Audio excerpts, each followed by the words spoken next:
ma nuyu Serigne Babacar Sy Mansour sunu Serigne sunu wasila ak waa kër Seydi Hadj Malick yépp su ma nuyoo waa kër Seydi Hadj Malick maa ngi nuyu monsieur le préfet du département de Tivaouane, monsieur le commandant de la gendarmerie de Tivaouane, monsieur le commissaire de la police de Tivaouane, ñëw nag di def mention spéciale ma bëgg ñu nuyu leen ñoonu muy lan monsieur le maire de la grande commune de Pire ma bëgg ñu tàcc ko bu baax a baax a baax. gis nañ fi sànq la présence de monsieur le maire de Taïba Ndiaye monsieur Alé Lo ñëw na fi sànq. Il me revient l'honneur de s'adresser à vous au nom de mes collègues ay jàmbaari fëkk tëdd yi ñi nga xamante ni liggéey rek moo leen ñor muy képp koo xam ne employé Afrique nga Tivaouane maa ngi lay jox sa wàccuwaay bu baax a baax a baax. tey jii ñoom dû à mes manquements et mes éventuelles erreurs ñoom ñu ngi may supporter grâce à cette lourde tâche que le président des employés ànd booloo doon benn. waaye nag damay def mention spéciale kenn koo xamante ni ginnaaw yàlla ak yonent bi tey am na lu yóbbu suñuy kër ñoo tax ñooñu la yàlla dogal jaare ci ñoom alal ñoom nu jël seen alal teg ko indi tata yi fii muy les opérateurs ma bëgg ñu tàcc leen bu baax a baax a baax a baax a baax. damay nuyu Serigne Moustapha Sy. Serigne Moustapha Sy le président du GIE Tivaouane Transport waaye tey dafa am ñaari nit ñoo xamante ni ñoo leen di teewal ma bëgg nag salle bépp tàcc leen muy tonton Moussa Thiam ak Père Dame Sam. tonton Moussa Père Dame yal na leen yàlla fay yal na leen yàlla yokk leen ba ngeen yëg ko. tey jii ginnaaw yàlla ak yonent bi suñu demee tey bay am lu yóbbu suñu kër yéen a ko tax kon tey merci beaucoup à vous. ma ñëw à la grande population ma population tey jii Tivaouane s'élargit en 72 quartiers yoo xamante ni ku nekk ñoom yaa nga dëkk foofu may def marché spécial waa Santhie Privia Assane ña nga fay toog ma bëgg ñu tàcc leen bu baax waa marché spécial waa Ndiagne ñu ngi fii toog ak képp koo xamante ni déplacé wu nga ñëw toog fii tey monsieur le point focal l'infatigable monsieur l'homme à qui il s'est toujours contribué à notre amélioration à notre condition de vie mention spéciale le point focal monsieur Diallo ma bëgg ñu tàcc ko bu baax a baax a baax a baax. chef la boo xamante ni jiital nañ te duñu fa xasal chef la boo xamante ni toujours sans consensus lay demee kon monsieur Diallo yal na la yàlla yokk bu mérité plus yal na la ko yàlla jox ak képp koo xamante ni mu ngi lay jàppale ci liggéey bi. tey duñu guddal ndax ñun ñi nga xamante ni mooy les employés doléance yi bariwul di wax Moussa Thiam yàlla dogal na lépp a ngi baax yal na ko yàlla mottali yàlla dogal na lépp a ngi ji leen rek nañ ciy gis monsieur le maire Tivaouane tey jii dañ ko élargir am na zone yoo xamante ni l'Afrique moo fa nekk te suñu accessibilité ci foofu day miti ku mel ni Kër Baaba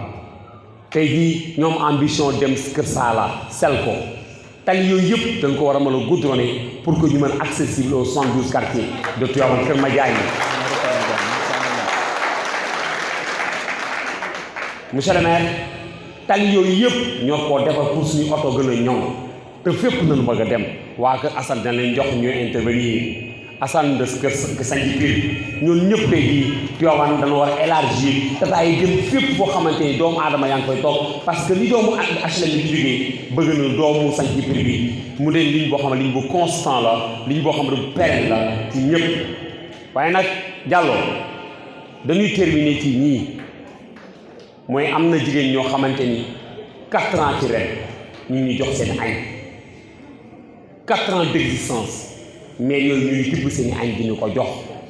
mooy ñii fi ne muy la grande dame mère Fama bu Kër Madiagne mention spéciale à mère Fama di nuyu mère Dior Thiam bu Kër Bakar di nuyu Ndoye ñu ngi lay jox mention spéciale à toi waaye nag di nuyu suñu yaay bopp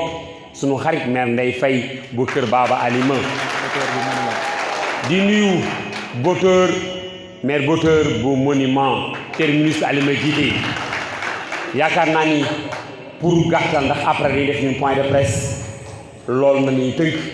ba nu dem ca point de presse ba parce que temps bi dafa gàtt te kilifa yi dañoo am jot monsieur le maire de Pire ñu ngi jégalu ci temps bi la téye lépp ndax xam na lépp uniquement pour que la ligne de Tivaouane Pire ñu établir ko jàlloo réclamation boobu moo ci gën a faar la ligne de Tivaouane Pire ma ñu tàcc bu baax a baax la ligne de Tivaouane Pire Moussa Thiam tonton Dame la ligne de Tivaouane Pire ñëpp a ngi koy xaar te tey jii c'est un appel phare boo xamante war nañ ko mën a satisfaire en monsieur le maire Diagne Sy dañuy xaar ba jóg a dem ci point de presse bi avec la presse biñ ciy wax à tous nos réclamations yi jëm foofu maa ngi jégalu asalaamualeykum wa rahmatullahi taala. ñoo ngi wax nag ci kàddu opérateurs yi parce que tata yi ñun ñoo fi nekk comme ay opérateurs ñoo fi présenté opérateurs yi man ak Dame Samb ma leen di kontaan trop nag di sant Serigne Moustapha Sy Al Amine parce que ginnaaw yàlla yont bi mooy président GIE yi moo tax tataay ñëw Tivaouane kon sëñ Moustapha lëg bu maccee alam na ko gërëme coy moom la ñu war a sant première avant tout bon bi tataay ñëw Tivaouane nag léegi vraiment liggéey bi mi ngi dox ñoo ngi ci gis suñu bopp dëkk bi ñoo ngi ci gis seen bopp parce que dëkk bi te tolloon na jamono xawoon naa metti trop ci affaire transport déplacement mais bi tataay ñëwee vraiment léegi bari na trop dëkk yu wër Tivaouane yépp gis nañ ci seen bopp tataay mi ngi dem ba Kër Madiagne mi ngi dem ba Ndiassane mi ngi dem Sanc Pire même Kër Madiagne man sama dëkk sax dafa dem kon loolu dimbali na population bi te tataay yi li ko tax a jóg it mooy pour waa population bi gis seen bopp moo tax ñu def transport urbain de Tivaouane transport urbain de Tivaouane nag dafa yëmul ci commune Tivaouane rek dafa dem ba rombaat nag Tivaouane nag ñooñu ñëpp it am ci ay soxla mu arrangé leen lool day dugg góomoon di génn kon am na njariñ parce que tollanee jamono metti woon na lool surtout période bi nga xam ne nawet la ñuy dugg nga xamante ni daanaka saret dootul am foofu ba fi tataay ñëwee ba léegi 4 ans yi wax dëgg yàlla population bi yëpp kontaan nañu gis nañ seen bopp di sant suñu employé yi ñoom nag vraiment mention spéciale man samay xarit lañu muy chauffeurs yi muy receveurs yi muy régulateurs yi jàmbaar lañu trop kontaan nañu trop it man boog laa kontaan naa ci ñoom seen organisation bi parce que mbooloo bu fexe ba ànd doon benn di jàppalante loolu lu am solo la dafa tombeek ne xañ na ñëpp moom dañu bokk fu ñu jëm mais man moom sama gis-gis mooy ñoom seen liggéey man rafetlu naa ko kontaan naa ci tey lu mën a xew man bu ñu ma woowee dinaa ñëw suñ ma woowul dinaa ñëw parce que tataay yi am naa ci nag mais moom ma yëpp waaye man am naa sama engagement bopp boo xamante ni ñoom fu ñu mën a nekk suñ ma woowee man damay ñëw waaw parce que man yàlla def na ñoom ñëpp dañu nekk samay xarit waaw samay xarit lañu ñoom chauffeurs yi receveurs yi aw ma ca kenn xaar ma yàlla ñoom chauffeurs yi kuñ ci police jàpp danga may woo téléphone ma dem lijjanti ko gendarmerie noonu bu ñu amee accident même lépp yàlla def na sutura boobu man sama loxo lañ ko teg parce que suñu kilifa bi di sëñ Moustapha amul jot googu te tamit transport bi il faut ku xam transport nekk ci affaire transport gérer lu ci bari parce que yooyu mënu cee ñàkk waaw yeneen yi ci desit mooy am na ay tuuti jafe-jafe ci dëkk bi jafe-jafe yi mooy dëkk bi dafa xat marché bi surtout marché bu bees ñoom chauffeurs yi dañ fay am problème toujours parce que dañuy ñëw presque def fa 15 minutes du ñu mën a jàll saret yi di leen sonal des fois nag police sax jaar fa fekk leen fa jàpp leen ngeen ni leen ni ngeen taxawee dafa baaxul fekk boobu ay taxawukaay place yu ñuy taxaw la ñu amul loolu aussi jafe-jafe la. am nay jafe-jafe aussi ci yeneen tali yi fu demee ni Kër Baaba moom Tiwaawan Kër Baaba diggante Kër Baakar angalu Kër Baakar ba Kër Baaba foofu tali bi yàqu na torop mais nag mënuñu faa bañ a yóbbu tataay parce que bu ñu ko fa yóbbul ci population bi dañuy am problème donte dañ fay dem di paan sax dinañ ko fa yóbbu daf ni ni tataay dañuy commencé di âgé parce que dañuy commencé am 4 ans kon ñoo ngi âgé fu demee ni Kër Madiagne aussi ak Minam foofu tali bi yàqu na trop nawet sax dañ doon wax naan dañuy arrêté mais ñi ma wuñoo arrêté ndax ñoom tàmm nañ ko ba pare te nit ki tamit li mu tàmm boo ko xësee bëgg a xañ day daal di benn problème te ñun tataay moomuñu ko day fa dal suñu kaw rek waaye population bi moo ko moom parce que looloo ko tax a jóg waaw su ko defee nag ñuy sant ñëpp di gërëm ñëpp di. Monsieur le maire de Tivaouane, mon ami et frère Diagne Sy Mbengue, monsieur le maire de Taïba Ndiaye, notre grand frère Alélo qui était là tout à l'heure, monsieur les adjoints au maire de Tivaouane, monsieur le représentant de l'AFTU, monsieur Diallo, qui est coordonnateur, je crois aussi, monsieur les opérateurs AFTU. Je voudrais aussi saluer le président du conseil départemental de la jeunesse, saluer l'ensemble des employés d'AFTU à travers ma sœur Mounas Mbengue, que je félicite pour le travail qu'elle fait, mais aussi et surtout le président Abdoulaye Samb. Je voudrais le saluer et le remercier pour la spontanéité, mais aussi la générosité avec laquelle il m'a invité et associé à cette importante manifestation à côté de mon frère, le maire de Tivaouane. Mais bala may sori dama bëgg nuyu aussi sama mbokk yi nga xam ne dañu bokk AFTU te jóge Pire ñëw fii notamment ma nuyu sama mbokk yi jóge Pire di ay transporteurs yu ñu ràññee di ay jàmbaar ma am mbégte bi ma gisee ne ñu ngi bokk di liggéey ak waa AFTU ki leen jiite mën nañ ci ràññi waa mairie délégation bi yëpp maa ngi leen di nuyu teg ko ci loxo président Fallou Ndoye nga xam ne mooy président commission transport ci mairie wu Pire moom aussi nekk transporteur bu mag bu ñu ràññi defe naa ku xam Pire di nga dégg transport parce que lu fa am solo la waaye aussi di nga dégg Moustapha Ndoye ak njabootam ba Fallou Ndoye Abdou Ndoye ak ñi ñu àndal ñu nekk ñoo xam ne ràññee nañ leen mais di gën a nuyu en particulier ki nga xam ne mooy Mbaye Ñing ak Habib Ndaw nga xam ne ñoo nekk président wu ñaari garage yi nekk Pire muy garage bu Fass ak garage bi nekk ci tali bi président li tax ma sawar ci invitation bi te kontaan moo di dañu xam rôlu transport ci dëkk rawatina transport urbain wala interurbain parce que mobilité defe naa ni bu amul koom-koom du am bu amul jàmm sax du am yor du am ndax boo soxlaa war a dem mënoo dem indi jafe-jafe mobilité su amul dund gu normal defe naan du mën a am waxuma emploi yi muy créer te damay saluer tous les jeunes qui sont là parce que xam nañ ne préoccupation Sénégal tey c'est notre jeunesse moo tax ma am mbégte gis leen ñu takk lool ci personnelu AFTU bi di leen gërëm aussi parce que transport am na solo waaye li ci ëpp solo mooy sécurité te gis nañ ne dem na niveau boo xam ne nit ñi il faut ñu dem leen te dikk leen te AFTU dina indi sécurité AFTU dina indi confort dina indi koom-koom te et surtout et c'est le plus important peut-être dina indi ay emploi yu bari loolu moo tax ñun bu ñu nekkee Pire taqaloo ak Tivaouane mel ne Ndakaaru tey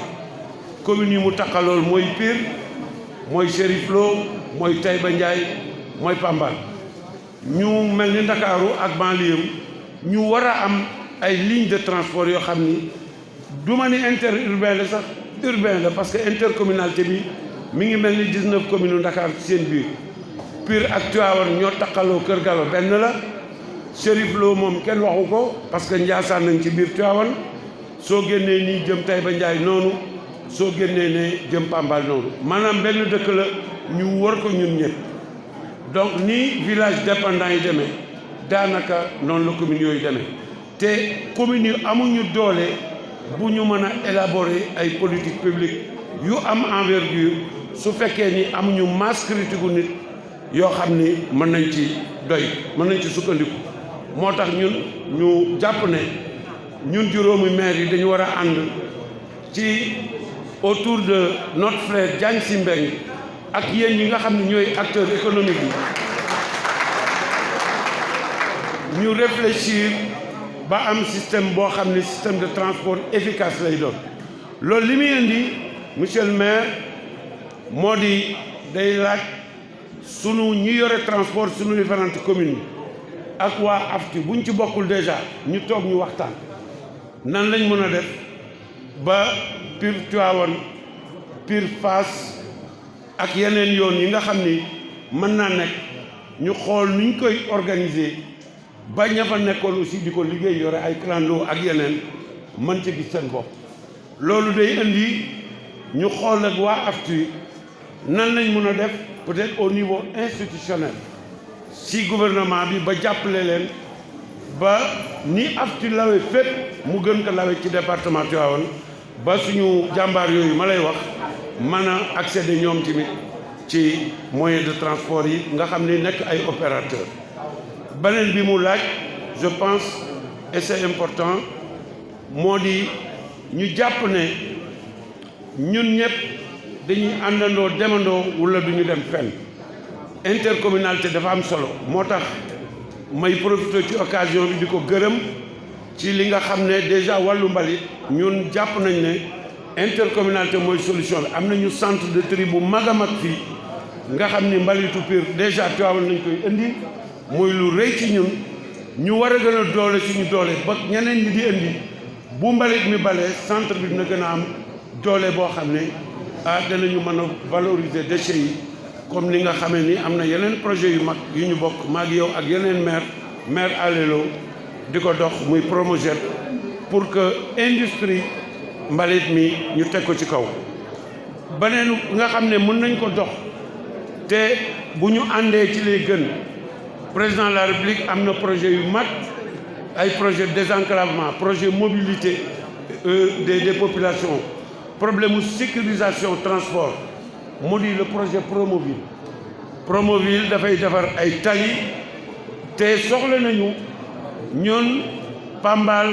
Taïba Ndiaye ak Chérif Lo au-delà de Tivaouane ñu àndandoo ba gouvernement bi gën ñu mën a taxaw ñu mën a defar ay tali yu bëri ba lii nga xam ne ñu ngi koy sumb bu ñu ko sumbee mu mën a dem warul a jafe ndax bokk na ci programme président fu mel ne Pire bind nañu ci programme 4,5 kilomètres ñu ngi bëgg a yàgg nag parce que 2018 la ba léegi ñu koy wax ñëwagul mais am nañ ci yaakaar mais bu ñu àndee am programme intercommunal de mobilité urbaine xam ni oto yi mënuñoo dem fu tali newul te programme yeeg projet yi nekk fi defe naa bu ñu àndee ñun ñëpp ak force économique bi nga xam ne ñii moom la ñu yor ak représentativité ak légitimité bi ñu àndal yàlla mën nañ def ñu def ay jéego yu gën a mag kon président maa ngi jéggalu parce que auzu billahi min asheytaani rajim bismillahi rahmaani rahim mbokk yi maa ngi leen di nuyu sama mag bi fi jóge léegi muy le maire Serigne Mboup bi nga xam ne tey li mu def xam naa ne yombul ci temps li mu def yombul ci fonk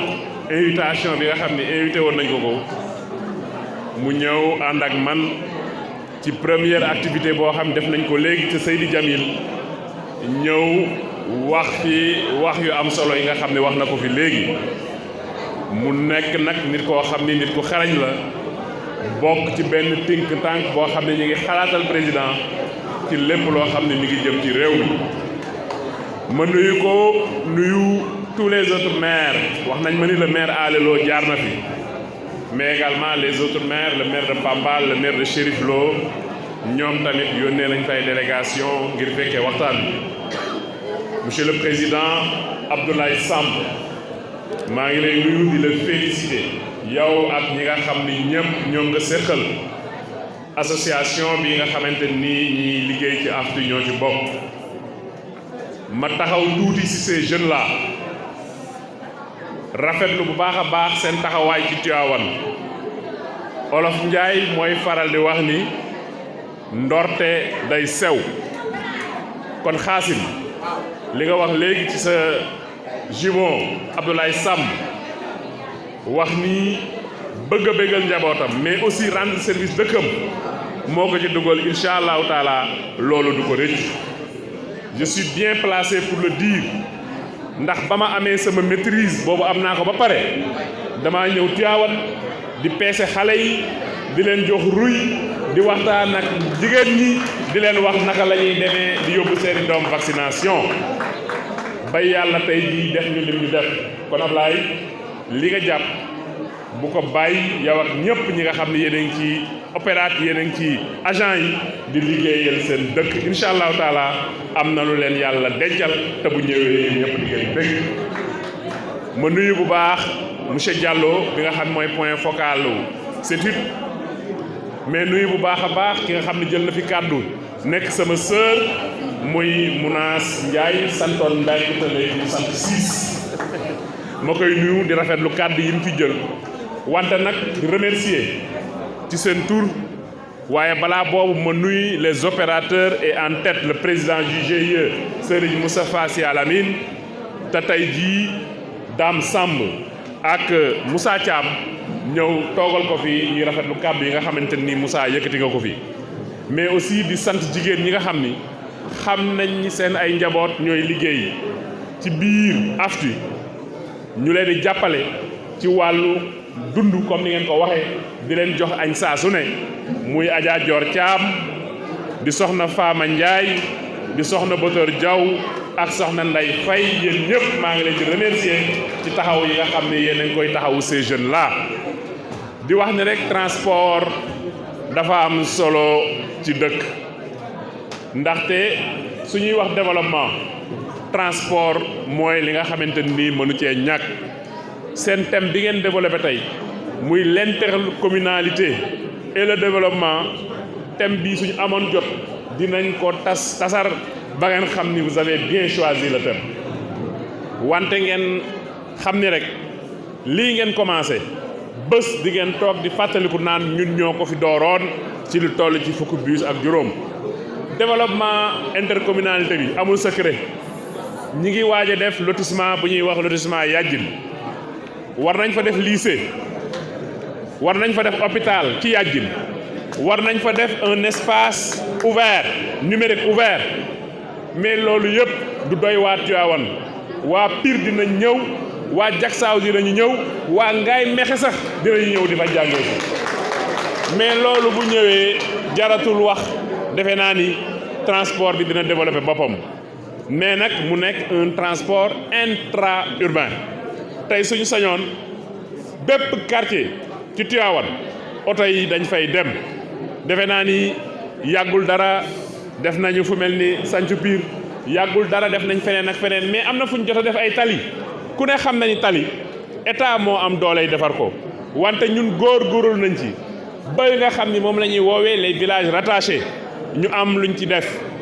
tali bu dem Ndindi def tali bu dem Siinu Xaali dem tali boo xamante ni nii dem na Bitiw def tali bu dem Kër Saalam Bata def tali boo xamante ni dem na Parba mais récemment ñu def tali boo xamante ni dem na Tooro tali nag fu mu am transport ba day développé wu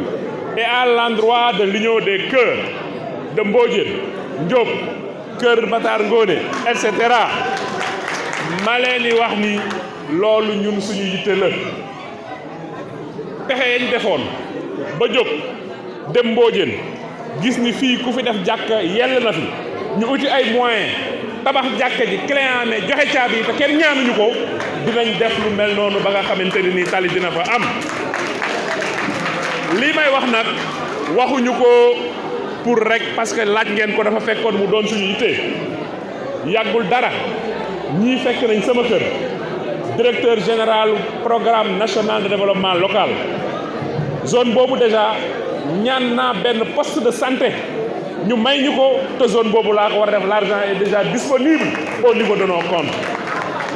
ku ne xam na ne école Kër Birima kenn clôturé ko woon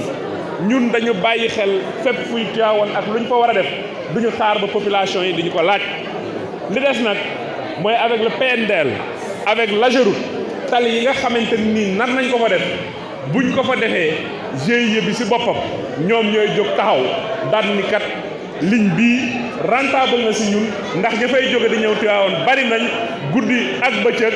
ñu boole ko nag ak un éclairage public pour sécurité am incha allahu taala loolu suñu yitte la dinañ ci taxaw wax nga ko ak hargne ak vigueur mais dañ lay comprendre xam ni bëgg-bëgg waa dëkk bi moo tax nga jóg wax ko ñu ngi koy rafetlu bu baax a baax te incha allahu taala l'union des cœurs et des esprits waxuma rek dinañ ànd ak yéen ci wàllu tali bi waaye lépp luy soxlay gox boobu te ñu taxaw fi te bàyyi ko xel ndax ba ñu amee benn poste de santé fa lañ ko jëmee incha allahu taala dañu ànd ak yéen lépp lu dëkk ba yee lool ñu def ko. kon du ma guddal damay féliciter rek